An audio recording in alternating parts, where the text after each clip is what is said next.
Hey everybody, Hoang here, and today I have for you a deck profile for what is 100% a normal green hybrid deck from the BT7 English format.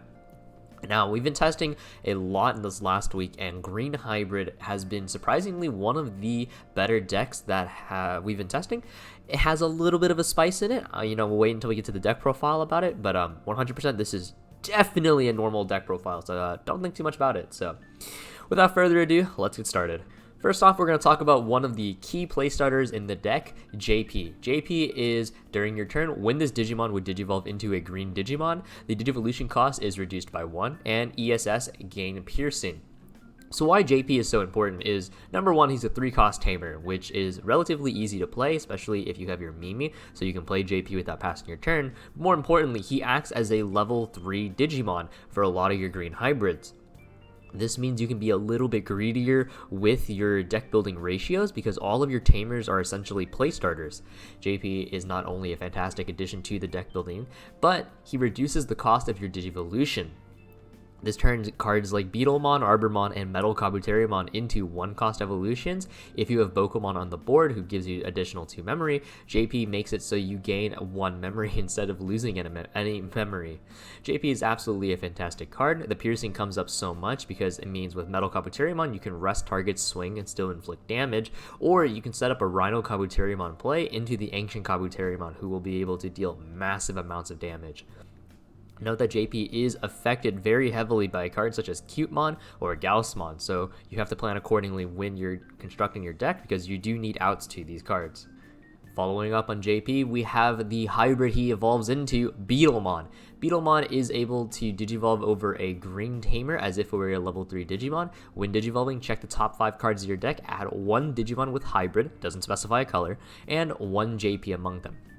So Beetlemon not only grabs back 2 cards potentially, but he specifies any color hybrid. This is very important as we move along the video, but Beetlemon is the only hybrid that actually adds additional consistency to your deck, being able to search for cards such as Rhinokabuterimon, more Beetlemons, or even MetalKabuterimon. And finding JP is excellent as well, because JP is of course the best Tamer in your deck. Beetlemon is overall enablers for playing a little bit more greedy on your level 5 ratio in a green hybrid style deck. Rhinokabuterimon is by far your best level 5. Any other level 5 that isn't Rhinokabuterimon is a little bit mediocre, so Beetlemon being able to search for that card on Digivolve is very impactful. Following Beetlemon, we have the Beast Spirit evolution, MetalKabuterimon. So MetalKabuterimon reads 3 costs over level 3, 1 cost over level 4, but if you Digivolve over a Tamer, it only costs 2, which is very, very, very important. Because JP then turns it into a 1-cost evolution, Bokomon makes it into a net 0 or a +1 with JP. And so, its when Digivolving effect is if you have a hybrid underneath it or JP, suspend one of your opponent's Digimon with 6,000 or less DP. MetalKabuterimon is your best way to answer early game threats, being able to rest a relatively solid DP threshold, 6,000, right? That hits most level 4s in the game. If you Digivolve over Beetlemon or if you Digivolve over JP, this will proc. There is no level 3 green hybrid, unfortunately. Kokabuterimon was not one, they had decided, so there is no option there. But while a little bit inflexible, MetalKabuterimon is still one of the best cards in your deck, and it is one of the best ways to handle the aforementioned Cutemon, MetalKabuterimon, Gaussmon, etc. Now we have Rhinokabuterimon, who is by far the best card in the green hybrid deck. Rhinokabuterimon sets when one of your Digimon with a Tamer underneath it Digivolves into this card, reduce the cost by 2. And when attacking, if you have a hybrid or insectoid in your trait, this Digimon will be able to Digivolve into an insectoid or a 10 warrior on attack for 3. Rhinokabuterimon is absolutely phenomenal. The when attacking is really, really nice because it synergizes well with JP's piercing abilities, and it synergizes pretty well with another card we'll mention in a bit. You have a lot of targets. The insectoid trait, not too important at the moment. This definitely gets a lot more important in the future when we receive cards like Shivamon and Grande's Kuwagamon, but the 10 warriors is really where we really want to focus on, because that means Rhinokabuterimon is able to Digivolve into the AncientBeetlemon or the Ancient Troyamon, so horse gaming, right? Rhinokabuterimon is unfortunately stopped by cards like Cutemon, so before you make the Rhinokabuterimon play, make sure you get rid of Cutemon, because that card is really annoying for this deck. The last key card we're going to talk about is AncientBeetlemon. AncientBeetlemon is a 5-cost Digivolution that reads, once per turn, when one of your Digimon with 10 warriors or hybrid in its form deletes an opponent's Digimon in battle and survives, trash the top card of your opponent's security stack. And on deletion, you may play one green level 4 high or lower hybrid from your hand without paying its cost. So AncientBeetlemon is your primary evolution target off the Rhinokabuterimon. It has strong synergy with the aggressive chip style that you'll be getting throughout the game. When paired with a certain card that we'll mention in the deck building portion, it becomes an absolute menace. AncientBeetlemon being able to burn is very important because that just leads to creating situations of lethal, which is very easily achieved because you're hybrid. AncientBeetlemon, when destroyed, is able to play cards like Arbormon or Beetlemon. There is no level 3 green hybrid, so unfortunately you will not be able to play any of those. And I also want to specify that AncientBeetlemon is only searchable by Bokomon, right? Beetlemon and Yiko like that only specify hybrid, so they will not be able to grab back AncientBeetlemon, who is a 10 warrior. Bokomon it does, so Bokomon is very important for this deck. AncientBeetlemon is an absolute fantastic monster to sit on, and if for whatever reason he gets stunned by Korikakumon, you can still resolve his burn effect, so that's really important.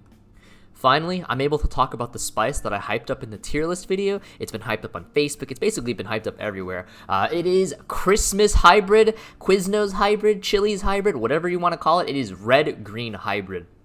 Now, a lot of people are trying to cope with pure green hybrid. I'm here to tell you, pure green hybrid really is mediocre.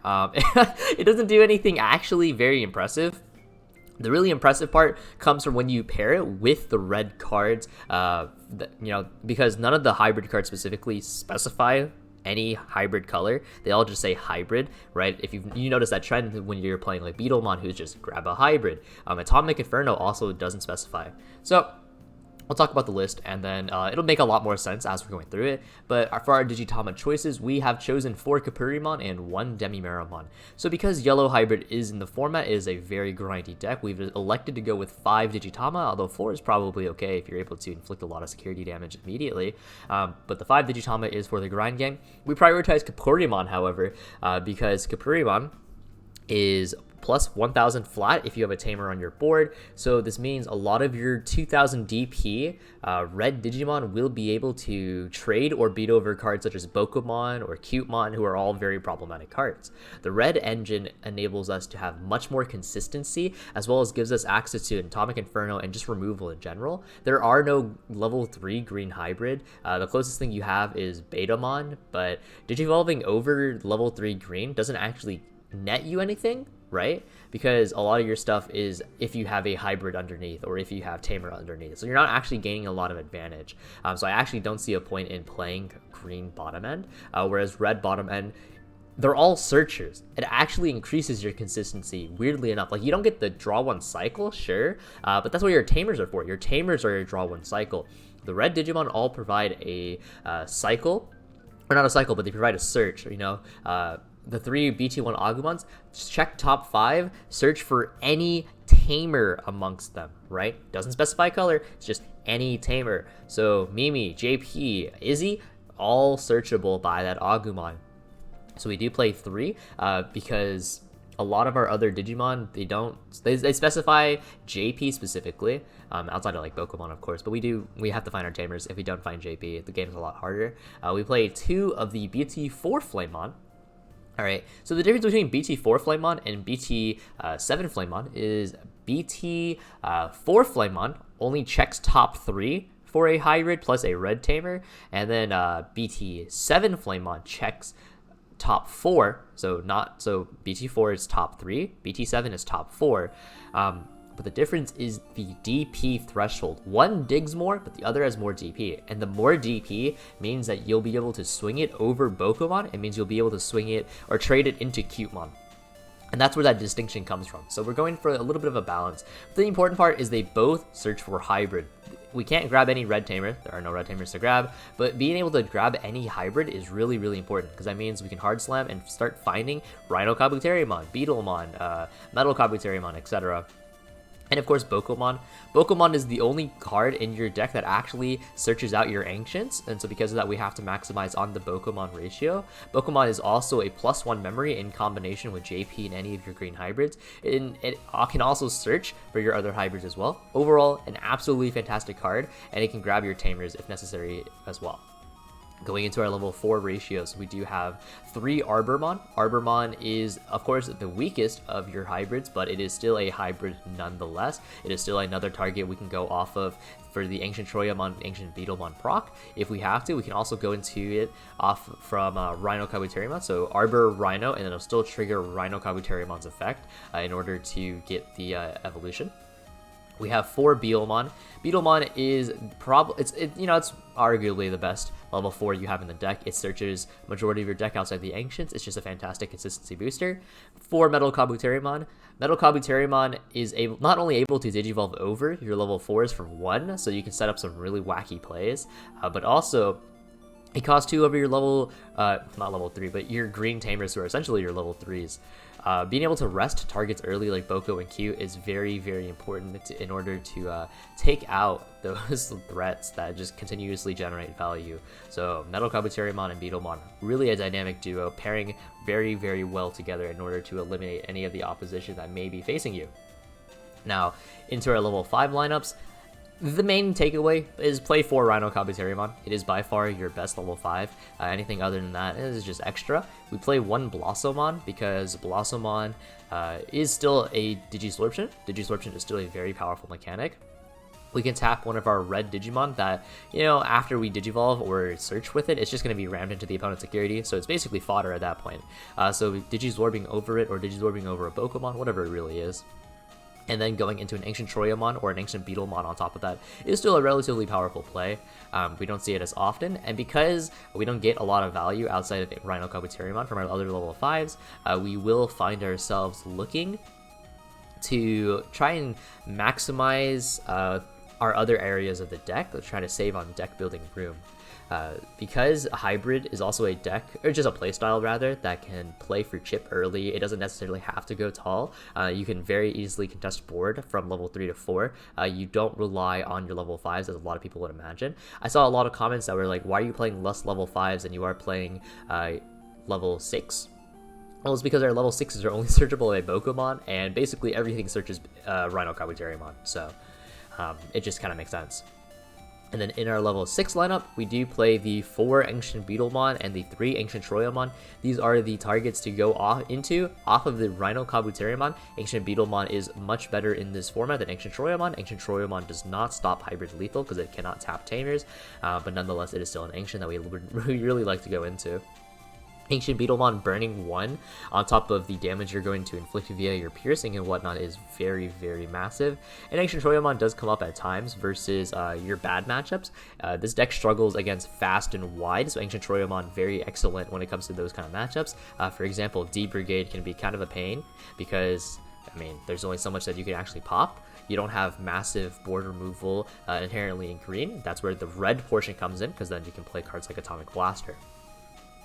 Both the Ancients are able to spawn into level 4s, so then you can continue to extend your plays off of that, whether that's lethal or digivolving into another Rhinokabuterimon.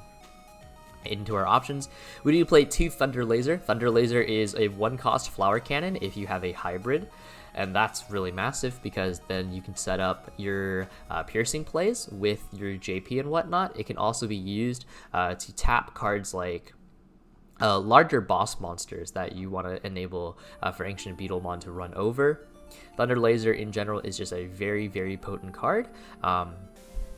This deck has a lot of flexibility. Thunder Laser could easily become Atomic Blaster. It could easily become HPD Susano. There's a lot of room in this deck that you can mess around with, especially because you are pulling from 2 different color pools. So definitely do a lot of testing on your own and be willing to try and experiment with it. And we do play 4 Atomic Inferno. Atomic Inferno is target one of your hybrid Digimon. That Digimon gains plus 3000 DP and plus 1 security attack. And if it were to be blocked, you gain 3 memory. Atomic Inferno is a very, very excellent card. It does not target your 10 Ancient Warriors, so the play is to target Rhinokabuterimon and then Digivolve into your Ancient Warrior because the effect will carry over. So note that combo right there. So for, what is it, 3 memory, you can Digivolve into level 4, right? Digivolve level 4 with JP. Digivolve into Rhino for 1, okay? And so that's 2 memory. Play Atomic Inferno, okay? Now you're at 0. And then swing, Digivolve into Ancient. That is absolutely perfect. And if not Atomic Inferno, you can do Thunder Laser. Atomic Inferno's security effect is when revealed from security for the entire next turn, all of your Digimon get +1 security attack. This includes Digimon from raising, it includes your hybrids that you'll Digivolve into. That is absolutely nuts to setting up lethal. It is super sacky, but when it goes off, it is absolutely huge. So we want to maximize on Atomic Inferno because it actually gives us enough pressure to break through Yellow Hybrid, which would normally be a very difficult matchup for the pure green variant. Atomic Inferno makes a lot of your matchups significantly easier. It makes it so you have a little bit of a sack element as well. Atomic Inferno is definitely a really insane card in this deck. And shout out to Spaghetti and Desi, who originally came up with this list, or the concept rather, back when BT7 first initially debuted in Japan. They put a lot of time into this. What started as a joke at first eventually became what is probably the best variant for a green hybrid, so shout out to them. Going into our Tamers, we do have the 3 Mimi. Mimi is it's Mimi or Ken, right? That's your memory starters. Ken gives you memory when you destroy a Digimon, so there's synergy with MetalKabuterimon and Thunder Laser, but Mimi is able to continuously raise Digimon. If you have double Mimi out, you can set up lethal very easily with that play as well. Mimi is able to initiate additional cycling, so I found that was more beneficial, but Ken is not necessarily a bad choice either. For JP, very, very self-explanatory. It is the best tamer to go into your hybrids. It is the bread and butter. It is the glue of the deck. You play for JP. It is non-negotiable. And then we play 2 starter deck Izzy. So this slot, the reason we play additional tamers here, while very low impact in the grand scheme of things, we want more tamers because, again, they are our play starters. And so your choices really are starter deck Izzy or BT1 Izzy. They both offer different things. BT1 Izzy gives you additional card draw, whereas starter deck Izzy gives you memory whenever you rest Digimon. The memory when you rest a Digimon makes MetalKabuterimon off of JP into a 0-cost evolution. Thunder Laser becomes free. It has a lot of just inherent synergy with the playstyle, so both have a lot of value to offer to the deck, but I found that starter deck Izzy does come up a lot more than the BT1 Izzy. So this is the grand spice. This is Christmas hybrid. This is what everyone's been waiting for.